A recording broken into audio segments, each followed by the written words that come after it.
by saying, yes, just chant Hare Krishna, take prasad, chant and dance, be happy. It sounds all so easy. But then as we take up the process, we realize, not so easy, yes. So Prabhupada was expert in tricksing us into taking up the process of devotional life, Yes.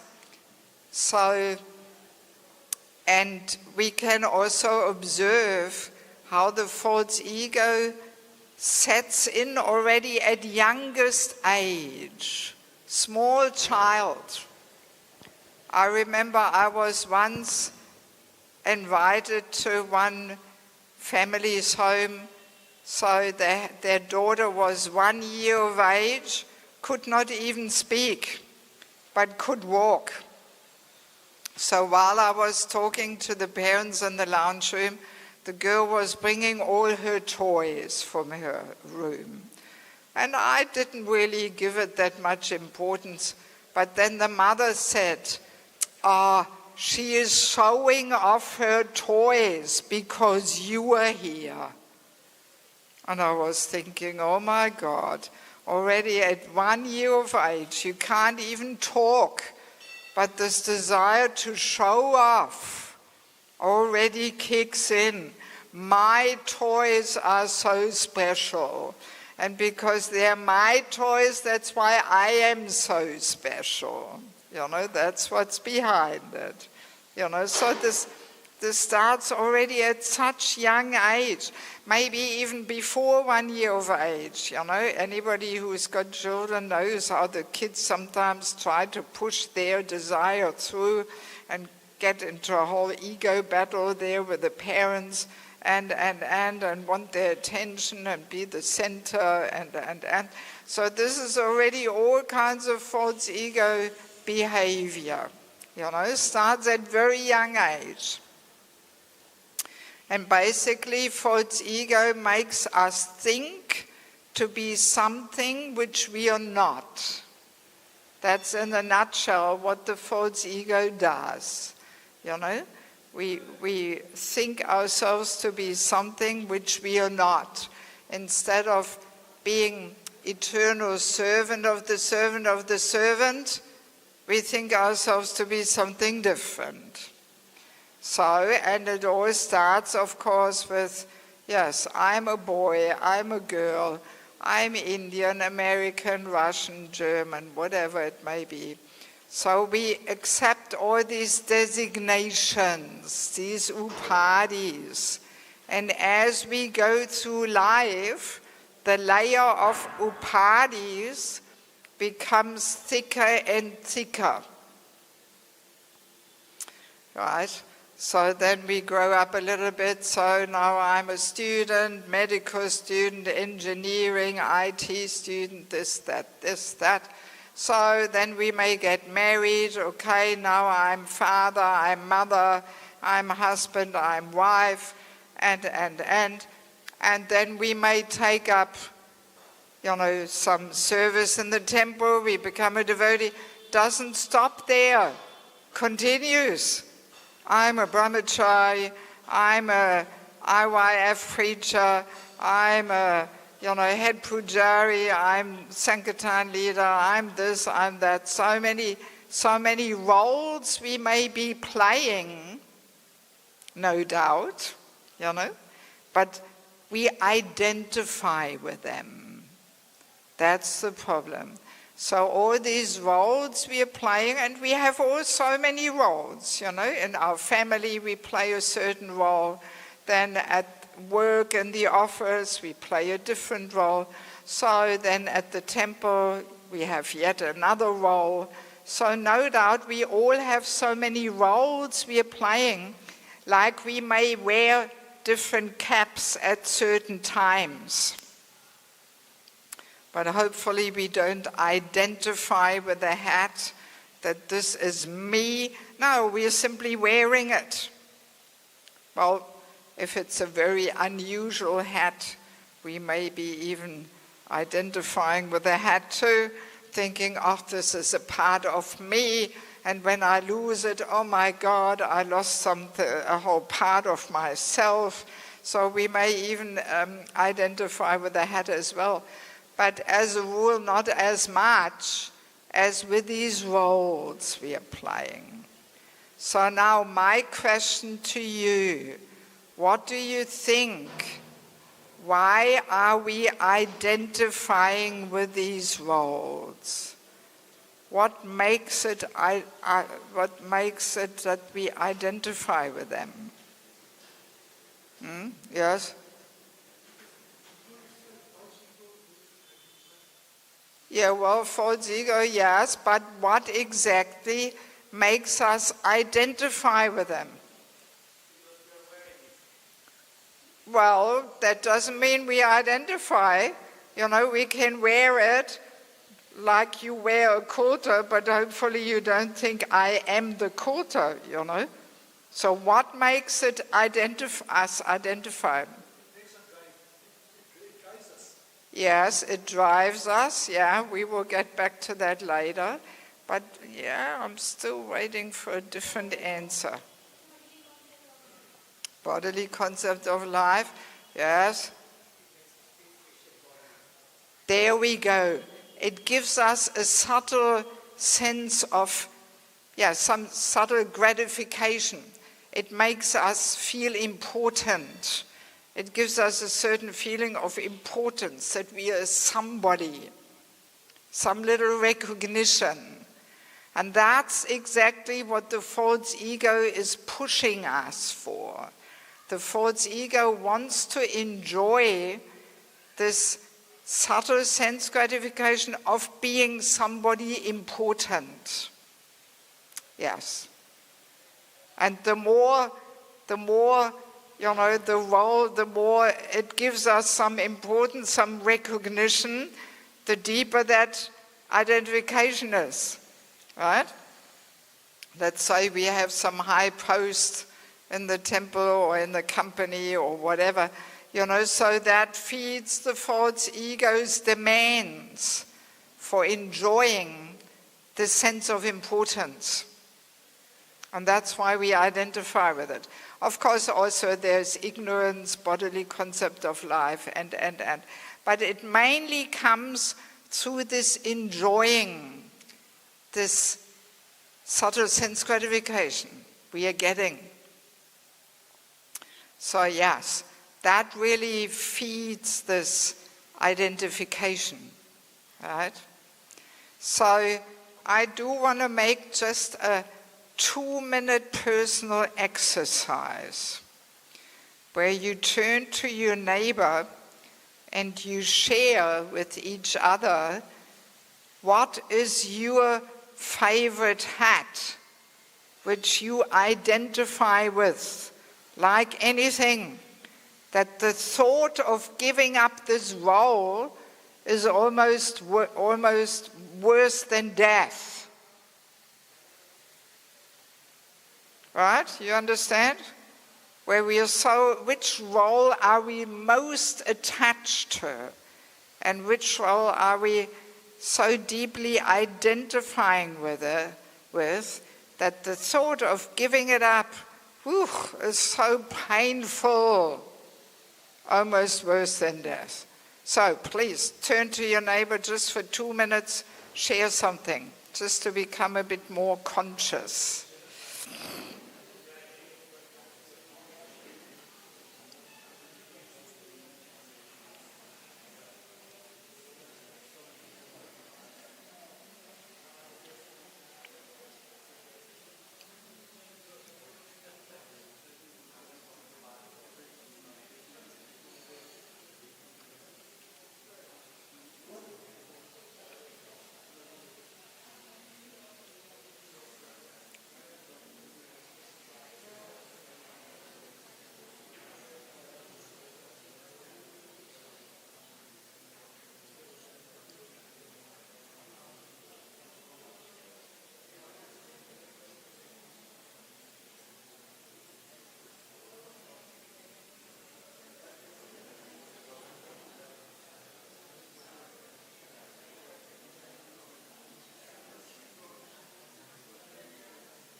Okay, Guru Premanandi. Hari Hari Bo.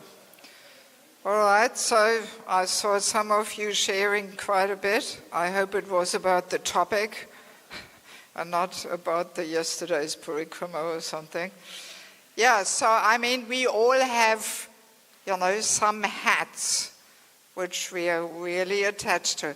For many ladies, especially when they're mother, the I am the mother's hat is a pretty big one, Yes, because mothers are sacrificing so much, so much. So that identification is so strong that I am mother.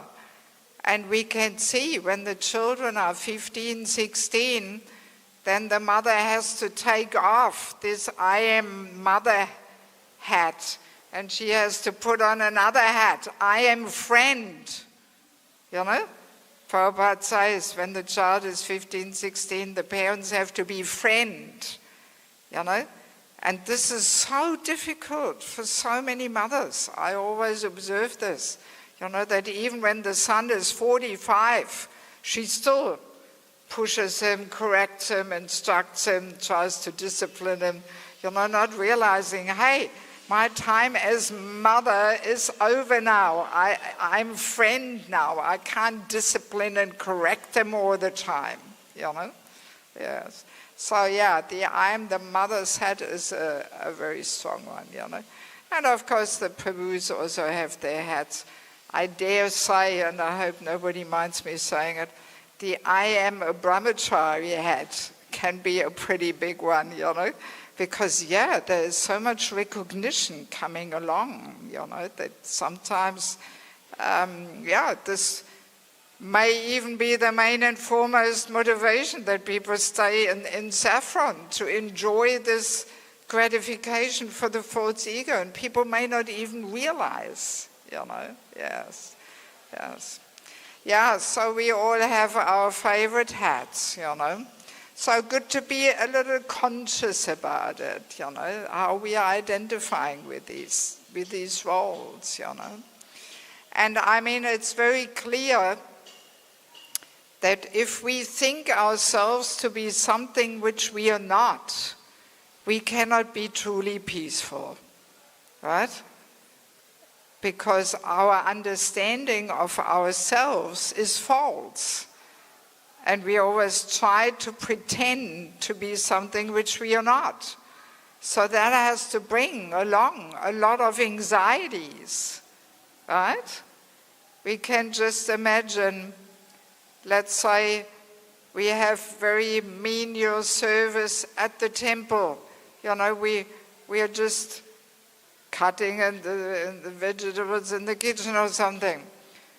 Very humble, menial service. So, and then one day we say, I am the temple president. My God, that would be a fair bit of anxiety, right? How will I convince everybody that I'm the temple president?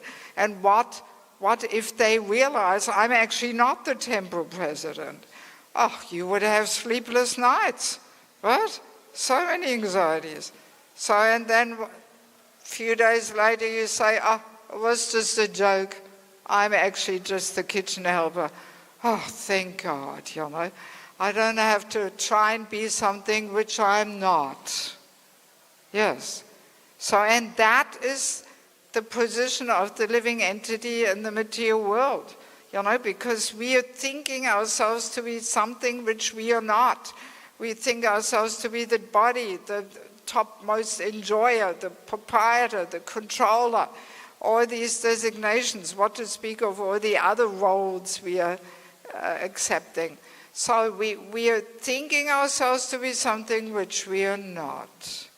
And there is no question of being peaceful as long as we are in this false ego understanding, And as we become gradually freed from the false ego's influence, we proportionally become more peaceful. Yes. The anxieties go away because we realize actually I'm simply a humble servant. whatever situation I may be facing. I don't have to try and be something and, make a show and pretend that I'm greater than I am and. So yes, and also Prabhupada in the 5th canto in the Bhagavatam gives this nice analogy of life in the material world being like a nonsensical stage performance. So I really love that one.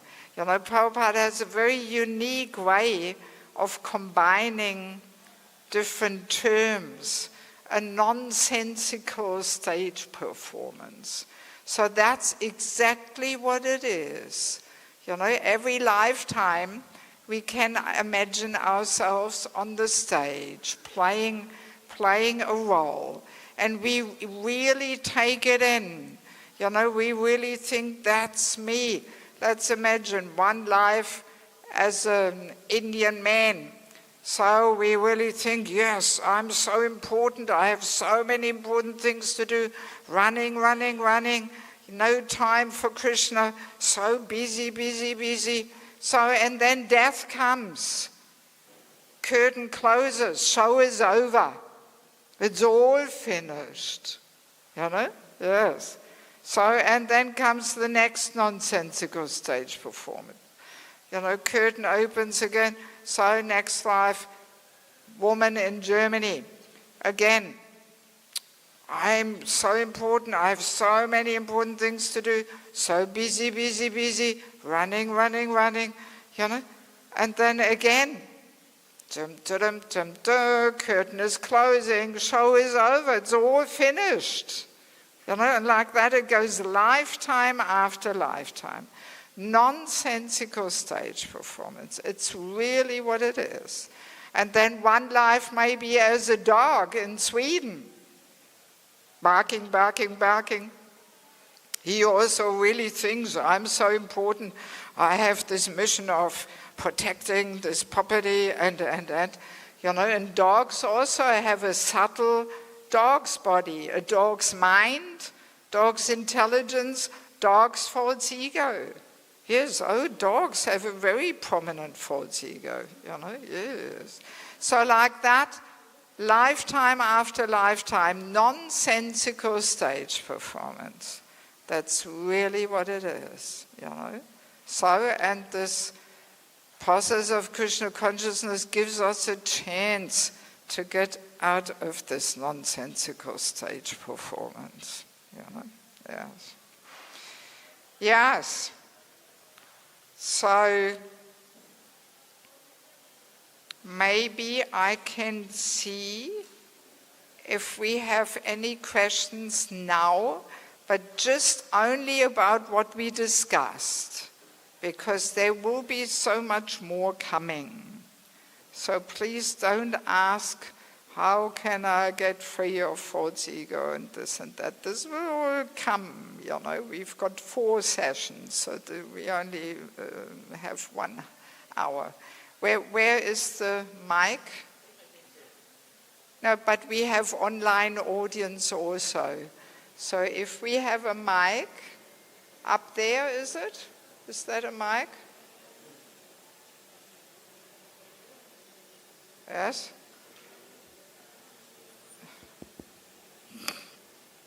Hare Krishna, Dando Pranam. Hare Krishna, Dando Pranam for you. Yes, Hare Krishna. As you were talking about the nonsensical thing, like of the bodily identification and coming back life after life with other bodies. So many times we have heard this from many classes, but practically applying it seems to be like it's impossible, because as soon as we hear this, yes, we are serious for a few moments, then afterwards at the regular work, regular running for money, regular running for the family care, regular running for the society, that these things goes on. So how should one seriously realize how should we put in our mind permanently so that this thing is temporary and it should not be taken for a ride? Well, you will have to come to a few more sessions. You know, we have only introduced the topic. So now you're already asking, so how do we free ourselves from the false ego? That's exactly where we are not there yet. Yeah, so it's all just coming, you know. But let me just answer so far, it's not impossible to free ourselves. But as I was saying in the beginning, I think you came a little later, maybe you were not there. It requires a lot of internal work. And we have to be willing to do that internal work.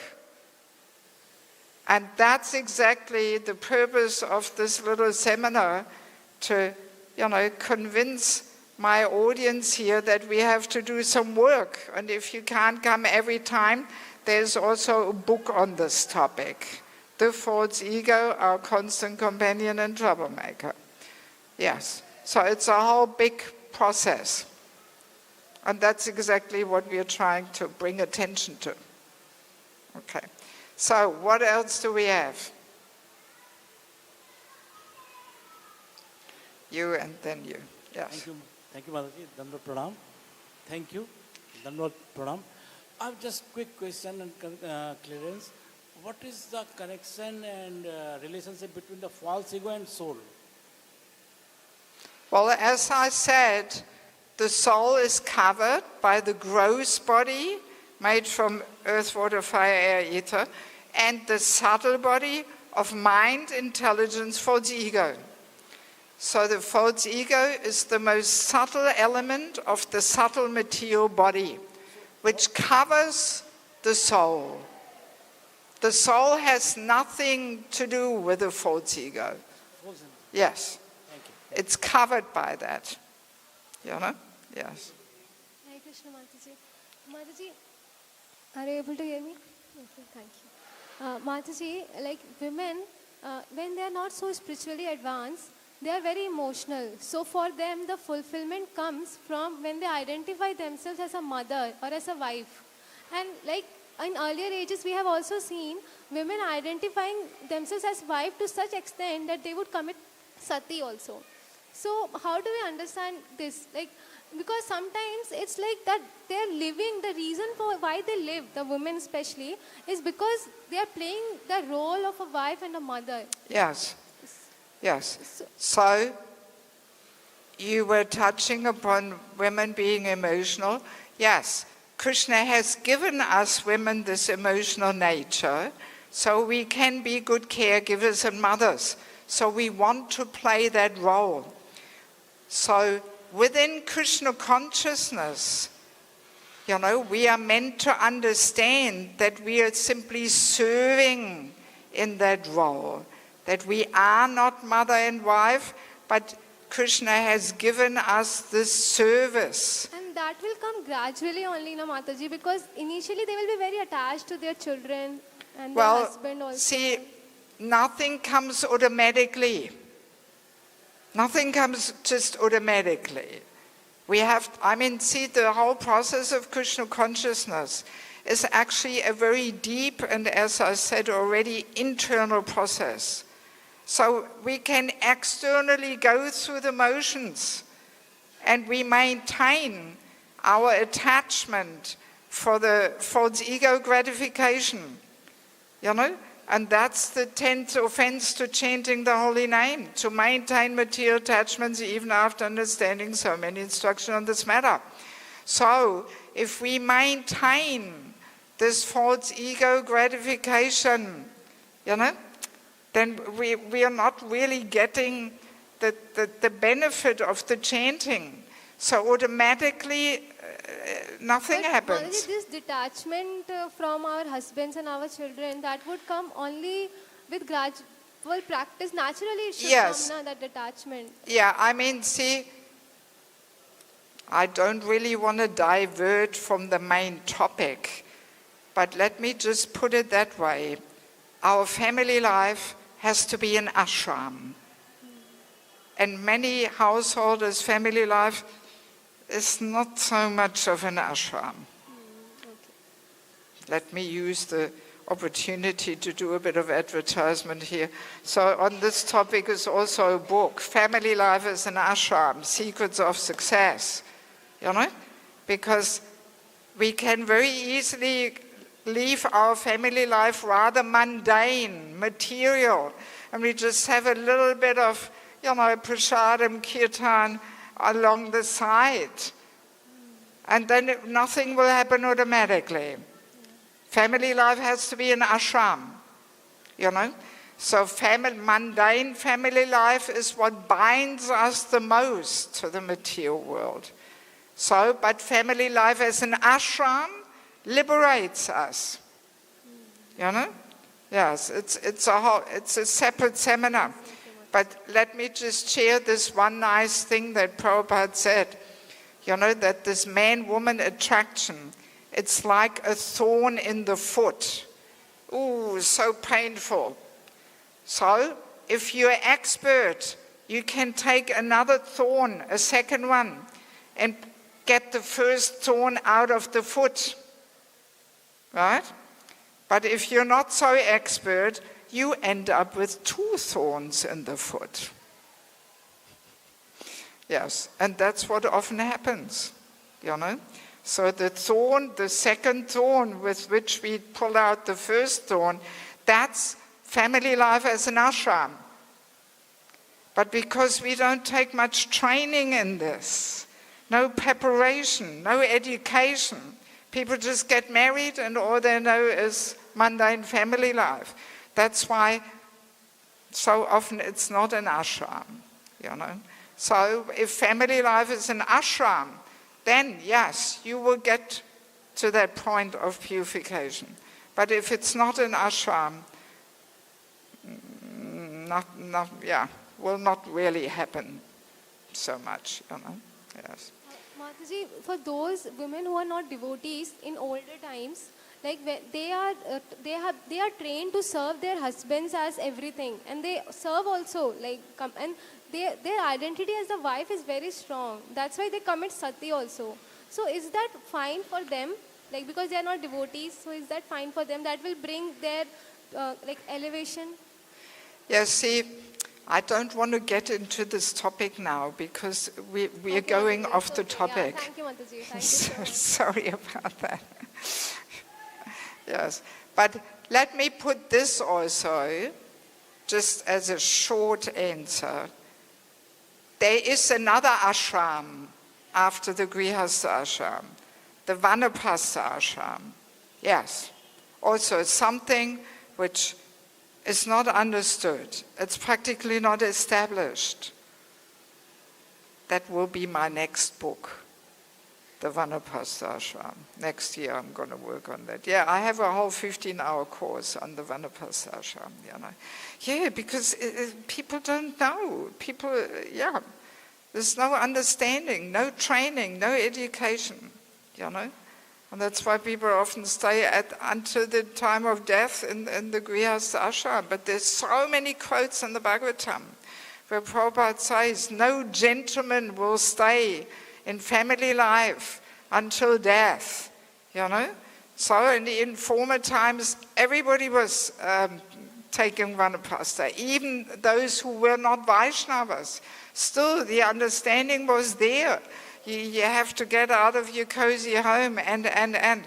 But again, it's a different seminar. So I don't. If you want to hear the seminar, come to Mayapur in January. That's where I'm giving that seminar. Okay, so let's get back to the fourth ego. Thank God we have a bit of time. So do we have any questions about the fourth ego topic now, before we move on?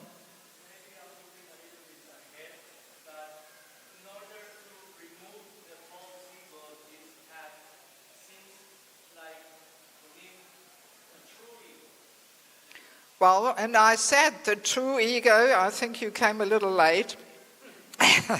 See, it's a little hard for me if people just drop in and out, and then they didn't hear what I said, and then the questions come up and I have to repeat again.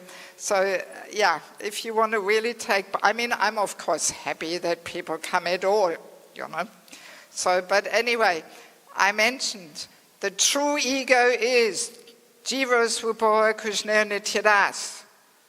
That's the true ego. I am servant and nothing else.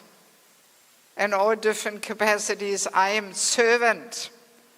So to go back to the example with mother and wife, so, in Krishna consciousness, a mother should understand Krishna has given me this soul in my care, and I'm serving the soul for the first 16, 17 years as mother, planting the seed of bhakti in the heart, being the first guru to that spirit soul.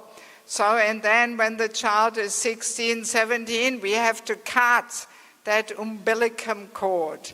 And we have to say, so now my time is over, I cannot discipline anymore. Now I am simply friend, and I accompany that soul further and serve that soul further. So whatever roles and duties we may have, we are meant to play them as servant. That's why in ISKCON we also have developed this term servant leader. To be a servant leader. That we don't identify, I'm the leader, I'm the boss here. But no, I am servant. So that is our true identity. And we will get there. We will get there. Yes. Anything else, or shall we move on? Maybe let's move on. So I do want to touch upon this verse 1858 from Bhagavad Gita. In this verse, Krishna gives us two ways of acting, two options, right? So option number one is, if you become conscious of me, you will pass over all the obstacles of conditioned life by my grace. This is option number one. So then option number two is, if, however, you do not work in such consciousness, but act through false ego, not hearing me, you will be lost. Right? So let's go back to option number one. If you become conscious of me, what does it mean? Being conscious of Krishna. So it means we understand I am servant. Right? And not only that, but we also follow Krishna's instructions, Krishna's recommendations, in the mood of servant. So if we act in this mood, we will be able to cross over all the obstacles of conditioned life. Wow, amazing. Right? We have this analogy in the Bhagavatam, how, the insurmountable ocean of material existence shrinks to the size of a hoofprint of a calf. Not cow, but calf. Very small, filled with water. So if you go for a walk, and you step over a hoofprint of a calf filled with water, no big deal. You don't even notice it. So that's what happens. I mean, this is almost mysterious. That's Krishna's magic. That by surrendering unto him and working in consciousness of him, then this insurmountable ocean of material existence shrinks to this size of a hoofprint of a calf. And we can very easily overcome all kinds of challenges and obstacles, right? So, but the other option, if, however, you do not work in such consciousness, but act through false ego, not hearing me, you will be lost, Yes. So that's the second option, false ego motivation. We will be lost. At the very latest, at the moment of death, when we have to do another round in the material world. But so many times already before then, we are lost. Yes. And this is very practical. We can reflect on our personal life when we look back, when there was times where we faced some struggles, some difficulties, some unpleasant situations. If we look back and we reflect a little bit, we can actually understand I was acting through false ego, and that's what created my misery. I wanted to prove something, I wanted to be right, I wanted to be the hero, and so whenever we work in this kind of motivating force, sooner or later it backfires and it creates our miseries. And also this statement, this verse makes it very clear that actually being servant really offers the solution to all problems. It's really like that. Let us imagine we are a traveling preacher, we are visiting some temple, we are scheduled to give the Sunday program lecture. And then a more senior preacher visits, and the temple president says, or maybe this more senior person should give the class. So, if we are in the mood of servant, this will not be an issue. We will say, okay, fine, all I want to do is serve. I can serve by hearing, I can serve by speaking, no problem. But when we are not in the mood of servant, but we act through false ego, then we get all irritated and agitated. Oh, I was scheduled, I came all the way, this other preacher was not announced, and this is my only chance to meet the community. Ooh. So we will get very angry and agitated, because we are not in the mood of servant. We are trying in a subtle way to enjoy being the speaker. Right? Yes. Or let's take another situation, we may have some position, we may be the head pujari or temple president or whatever, and then one day a senior authority comes and says, oh, actually, maybe somebody else should do this job now, So if we are servant, no problem. Okay, all I want to do is serve. I thought I can serve you in this capacity, but if you have some other suggestion, okay, fine, let me know. No problem.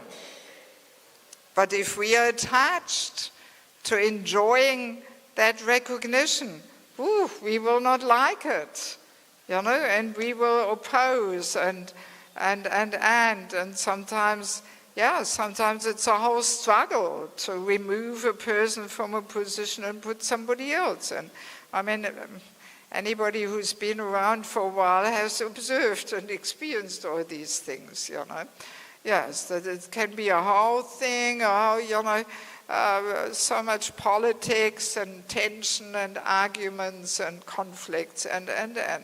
But if we are servant, solution for all problems.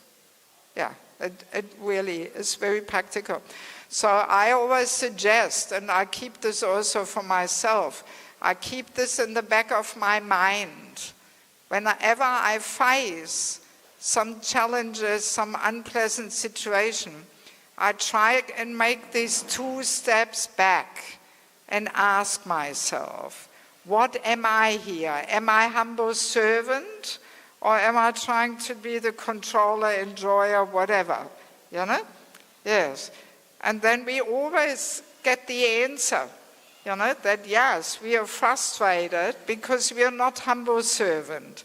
We are trying to be something else. And that's the root cause of all our tensions and anxieties and conflicts and, so very practical. But also this verse gives us this understanding that there are actually two motivating forces. There is the ambitious, false ego motivating force. I want to become a doctor, lawyer, engineer, guru, sannyasi, traveling preacher, worldwide famous kirtanier, whatever it may be. I want to become this and this and this. That's the ambitious false ego drive type thing. And I mean, that's the path to success in material life. Definitely. Material life, the more expert we become in showing off, the more successful we will be. Any fool can become world famous overnight, through social media, internet. You only have to post, the most crazy things, and you get so many views and likes and this and that. So that's the motivating force to success in material life. The false ego ambitiousness, pushing everybody out of the way, stepping on each other's head and getting up there. So, but the Vaishnav motivating force, the Vaishnav path to success is very different.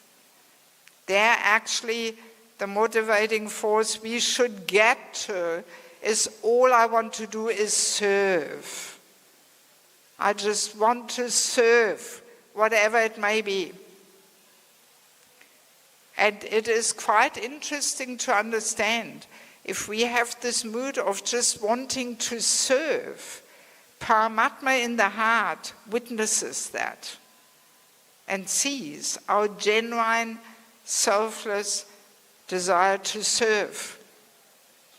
And Krishna will arrange the right doors to open at the right time for us to move forward. Yes, it really works like that. No need to make some ambitious plan and chalk out a whole career. How will I get up there? No.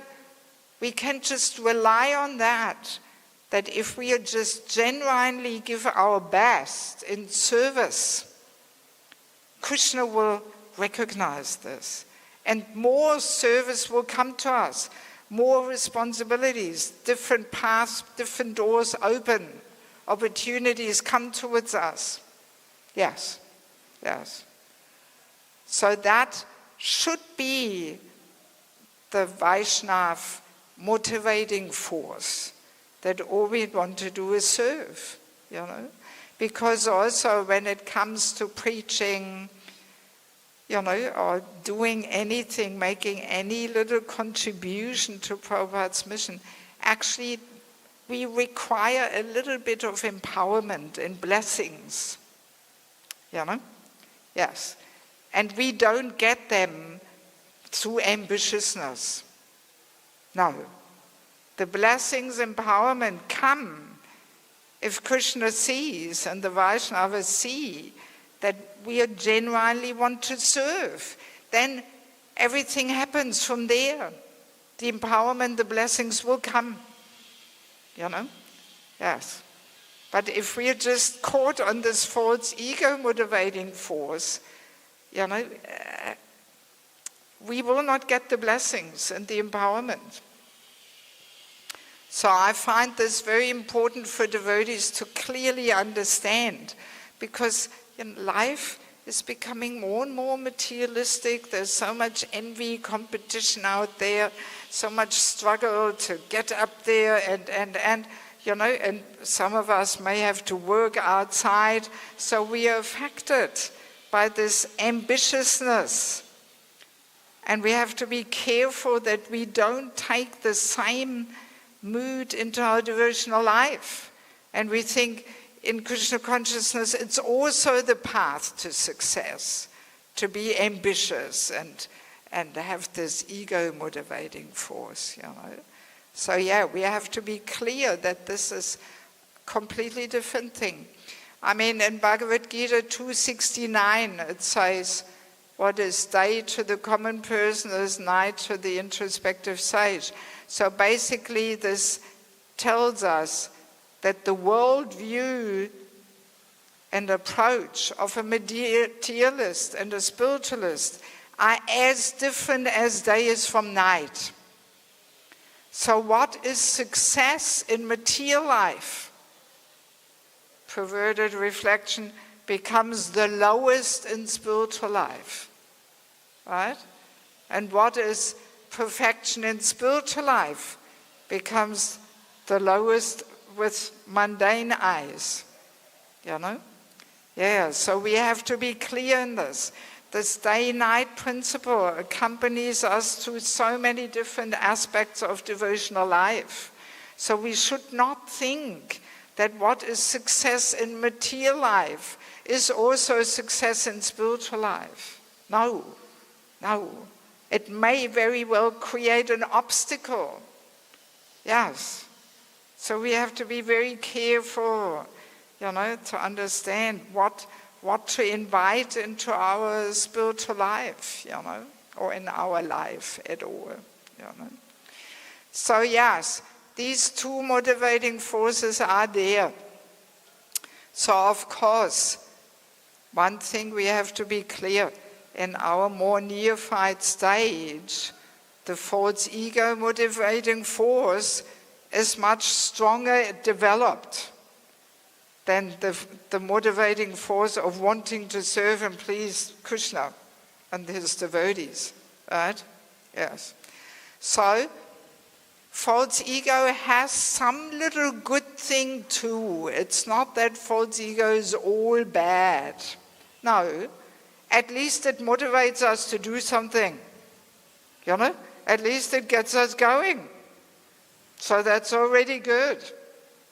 You know, I once heard in a lecture this statement, yes, we should give up the false ego, but not too quickly. We should give up the false ego, but not too quickly. Yes, because if we give it up too quickly, before the motivating force of wanting to serve and please Krishna and his devotees is cultivated, then we will drown in tamaguna. We will not do anything. You know?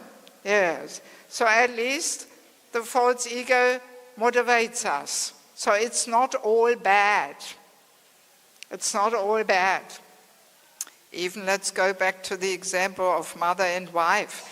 Again, that's Krishna's trick, to motivate a woman to serve. Yes.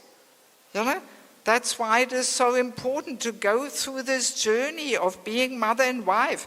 There is no better way for a woman to learn how to serve selflessly than being in the role of mother and wife. Yes. Oh, I see this again and again, you know, because in the Western world we have brahmacharini ashrams, the ladies' ashrams. So I was in an ashram myself in Sydney for 4 years. So it's great to get some training, because in the Western world Prabhupada could see that the ladies are not getting any training in the family because the parents are not devotees. So that's why Prabhupada established the ladies' ashrams. But very often I see how we women come to our limits very soon, being in the women's ashram for 1-2 years or something, and then everything becomes so troublesome and, you know, so tiring and, you know, just to do 5 hours service a day, so exhausting, no energy. But once the girl is married, she's flying, she's jumping, running, serving, not only 5 hours a day, 24 hours a day, you know, yes. So, false ego is tricksing us into serving, you know. But then we have to purify that false ego motivation. We can't just leave it at that. We have to purify it and come to the point of playing the role as servant, Yes. So, and I mean also for the man, for example, and I hope I'm safe to say this, the man's gross body is stronger, so he can protect, provide, and subtle body also stronger. Man's body comes with a stronger false ego. Why? Because one of his duties is to take charge. So just to make sure he plays that role, Krishna gives him a stronger false ego. So he wants to play that role. So if it wasn't for that stronger false ego, he may not want to play that role. But somebody has to play it. Same way how we women, somebody has to be the mother and the caregiver and give birth to children.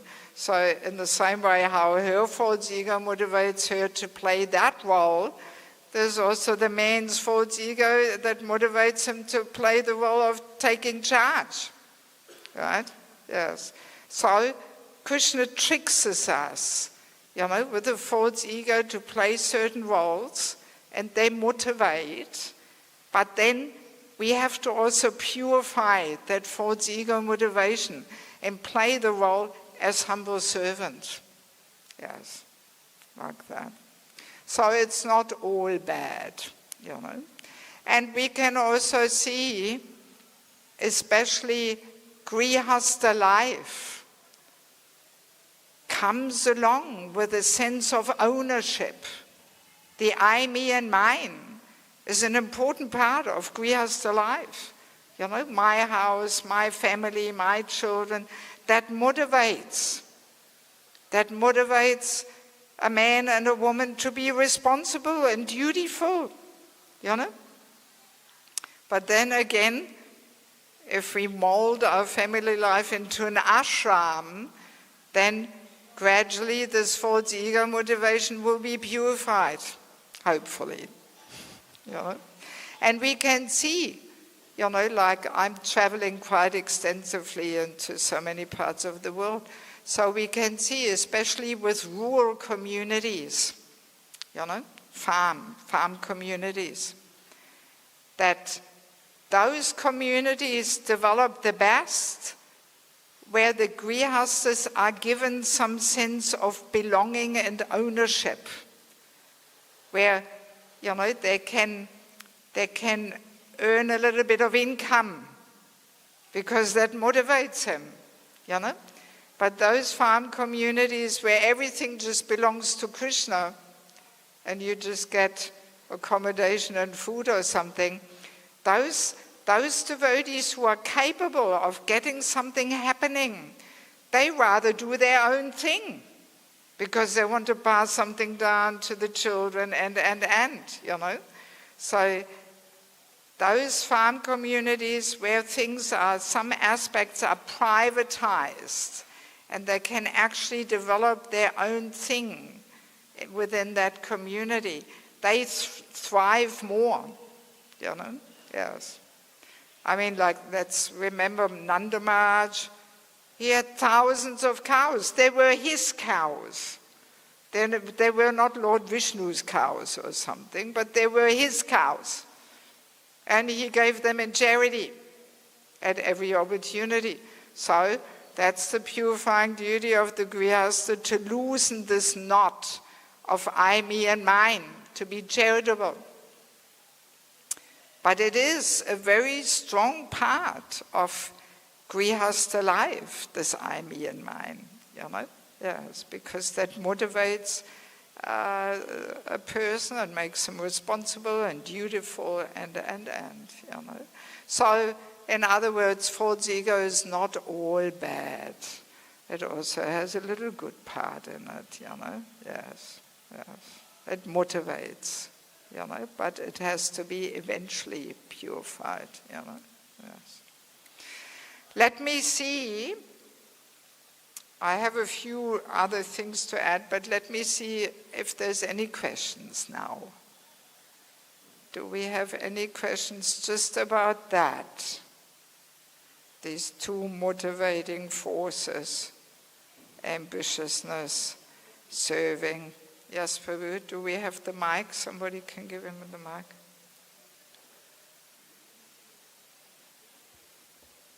Motherji, sometimes it is very difficult to identify that something we are serving the false ego and we are serving in the serving attitude. Even serving attitude may also be in a false ego, but we may consider because we are conditioned, so we can't see that it is actually a false ego also. So how to scan that? Yes. Well, Krishna is very expert in exposing us. And usually, the false ego gets exposed if we serve in cooperation with other devotees. Because then the false ego gets provoked and triggered in so many ways, to cooperate, to accept guidance from seniors, to adjust to other people's ways of doing things, So that's why it is so important that we serve in cooperation with other devotees under senior guidance. The more we put ourselves in the fire of cooperation and service, the more purification we get. If we stay aloof, just sit in our home, chant the whole day, do some little seva on the computer, purification will not be as intense. It's in cooperation with devotees. That's why Prabhupada said, your love for me will be shown in how much you cooperate, And we can see what a challenge this is in Kali Yuga to cooperate, Yes. I mean, every community has their, struggles there amongst certain personalities and ego clashes, ego battles, yes. So the cooperation is such a challenge, such a challenge. Also in family life, that's why family life is such a purifying journey, because to keep a marriage together, you have to learn how to become humble servant. You have to learn to swallow your false ego. Yes, you have to learn to become tolerant. Such an intense purifying journey. Externally, a grihastha may look like he's not making much contributions. What are they doing? They're having children, earning money. What are they doing? But that's external. Internally, so much purification going on. Oh, yes. I mean, I was married for 10 years, so... Yes, and we see how difficult it is becoming, more and more difficult to keep marriages together. People rather separate and get divorced because they don't want to do that internal work. Yes, to work through difficulties. That's how we become so purified. That's how we mature as personalities. To work through difficulties. All marriage problems are only there because we are not humble servants, right? If we were all humble, selfless servants, then there would be no marriage problems. Yes. So, married life exposes all the subtleties of our anarthas. Oh, yes, yes. I mean, tomorrow, today is just basically setting the scene here. So in tomorrow, we will get into all kinds of different topics, Yes. So married life, so purifying. And then after married life comes vanaprastha.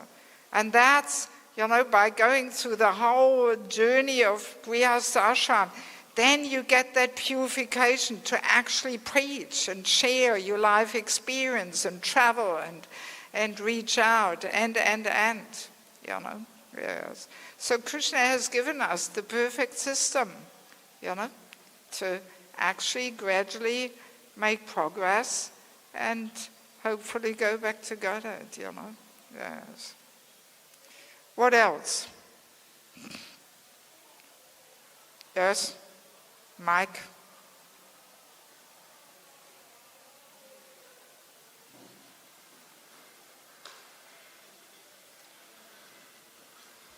Hare Krishna. Speak loud and properly into the microphone. What is the connection between Speak in the mic. I can't hear you otherwise. what is the connection between the false ego and the pride? So, what is the connection of false ego and pride? Well, false ego is the root cause for all kinds of secondary qualities. So, we can say humility, we will get to this point also. But humility, I like to see as a primary quality. And humility manifests as pridelessness, as gratitude, as tolerance, as respect. So many secondary qualities come from humility. So a humble person will always be prideless, will be grateful, will be forgiving, will be tolerant, whereas a proud person will never be any of these things, So, and of course, Hare Krishna, we have a seminar here. This is seminar. So, please, yes. Yeah, so obviously pride comes from false ego. False ego is the root cause for pride, for arrogance. But let me also mention this. False ego has two ways of affecting a person. Well, it has so many ways, but two main ways. So one main way is being proud and arrogant and overconfident. That's the more common way how the false ego is affecting us. But then there is another way also, when we are insecure and mental and we have all kinds of complexes. That also comes from the false ego. So that is an interesting point which we often don't realize. And this comes about because our false ego wants us to be really cool and great and successful, but because of our material abilities and karma, if you want, we may not be able to live up to the expectations of the false ego. And as a result of that, we become all mental and insecure and full of complexes, right?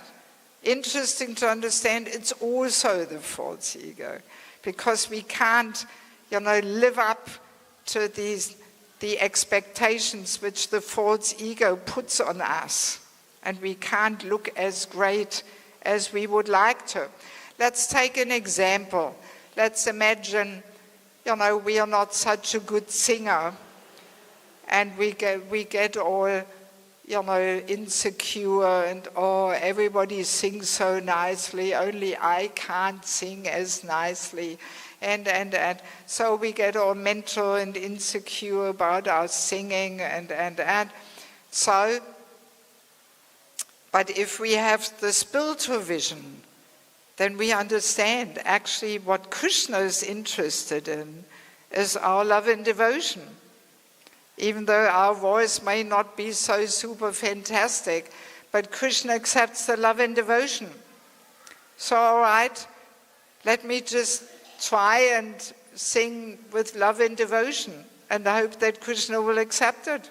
And Krishna may accept that offering more than the super fantastic singing of a musician who sings with pride, So we have to learn to look a little deeper, that Krishna is interested in the love and devotion, not so much in the external offering.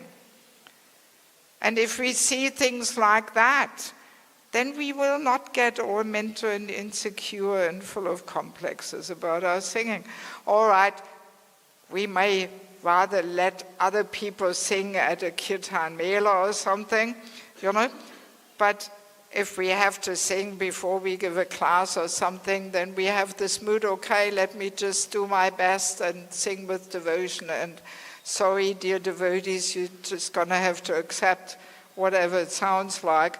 So then we will not get all mental and insecure and full of complexes. Yes. So good to understand. So do we have any other questions?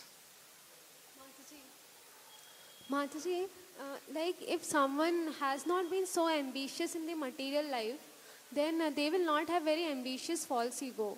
So when they are introduced to bhakti, how would they develop this desire to serve, a genuine desire to serve?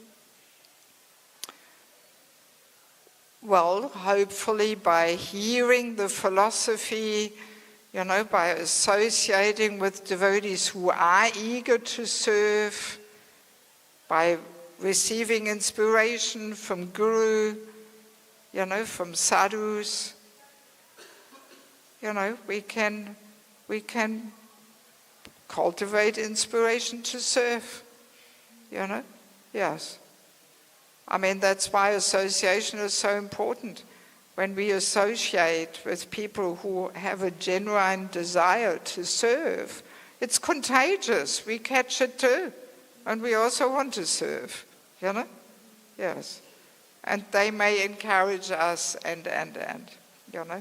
But I mean, let's be also clear that even people who are not so ambitious, still they do also have a false ego, And sometimes they may not be ambitious because they're just lazy and in tamaguna,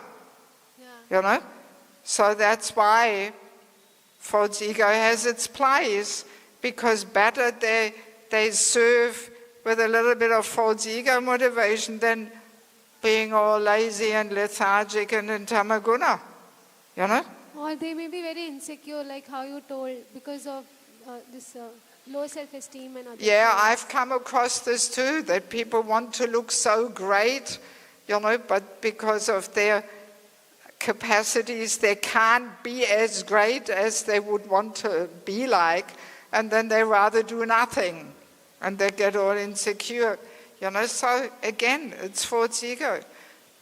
I mean, see, that's why we have to serve under guidance, Actually, maybe let me take the opportunity to say a few words about these books, because some of them are connected with this topic. Especially this one here, Sheltering Relationships. This is all about the importance of having a counselor.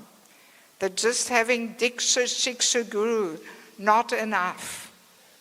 We need somebody on a more regular basis who guides us, who helps us to balance our spiritual life, who corrects us, who we want to be corrected by. Yes, especially in connection with the false ego. And this will become more clear tomorrow.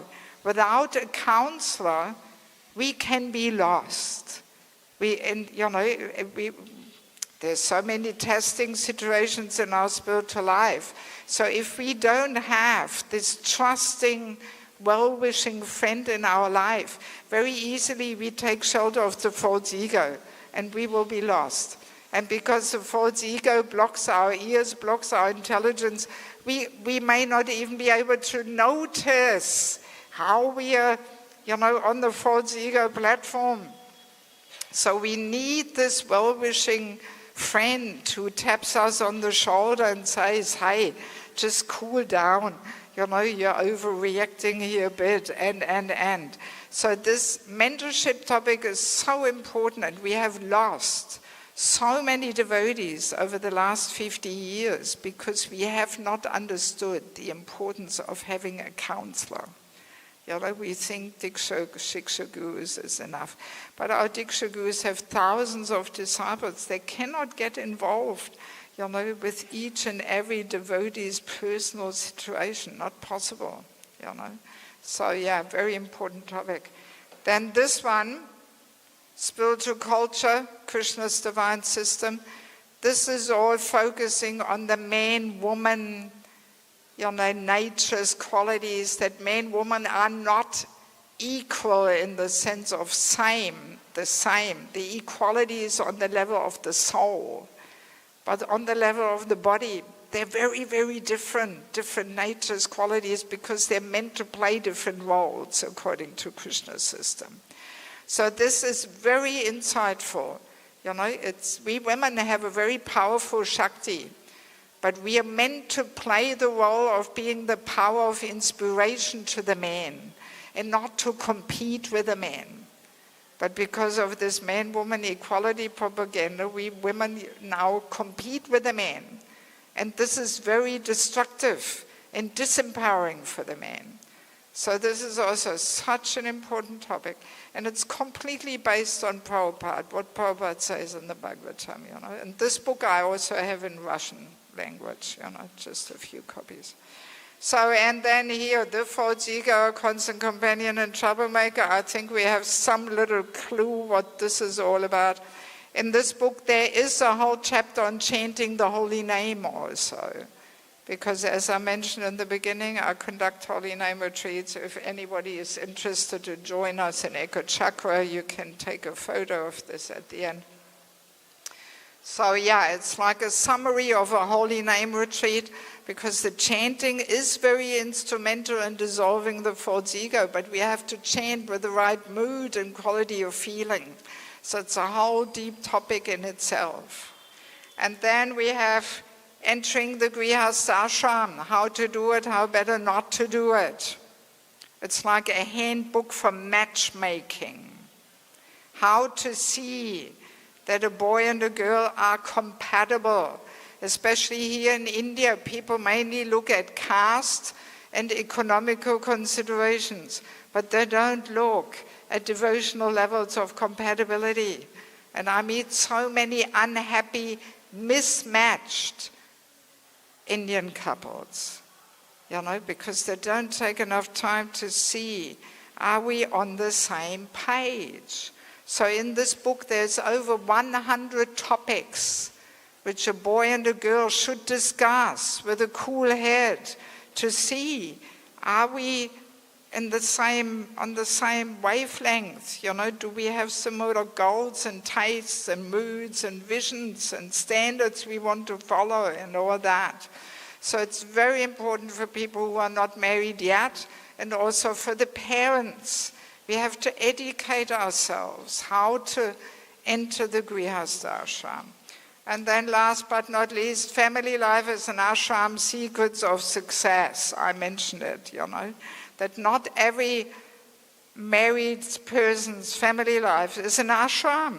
No, when you read this book, you will realize, oh my God, I have to make a few little adjustments here if I want to call my family life an ashram. And that's why often family members or householders don't make as quickly advancement as they could, because their family life is not molded like an ashram. Yes. And then we don't get that necessary purification to move to the next ashram, the Vanaprastha ashram. That's why sometimes it happens that people are 65 and they get one more time married, because they didn't gain that purification in their married life. And then they're not ready to move on to the renounced ways of life, So we have to train our devotees how to create this culture of bhakti in their homes.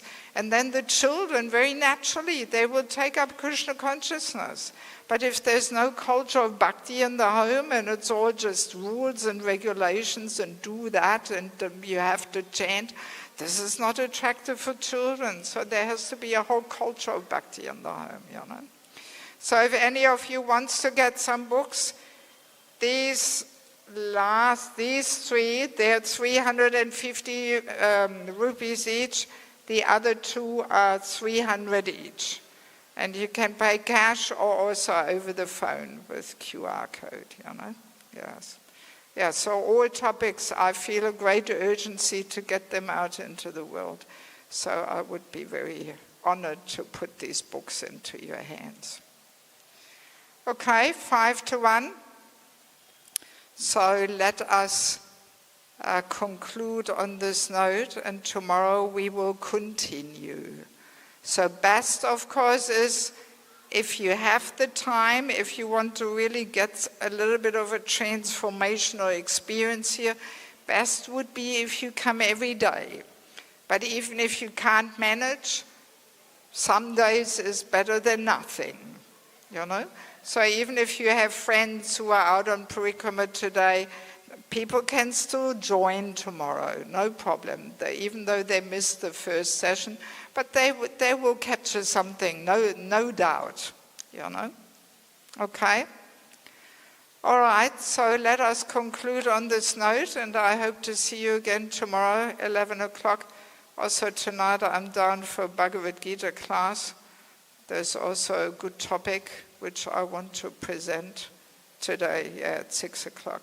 Yeah, so if you have time, if you don't know what else to do with yourself, come back at 6 o'clock. There's another good topic waiting for us.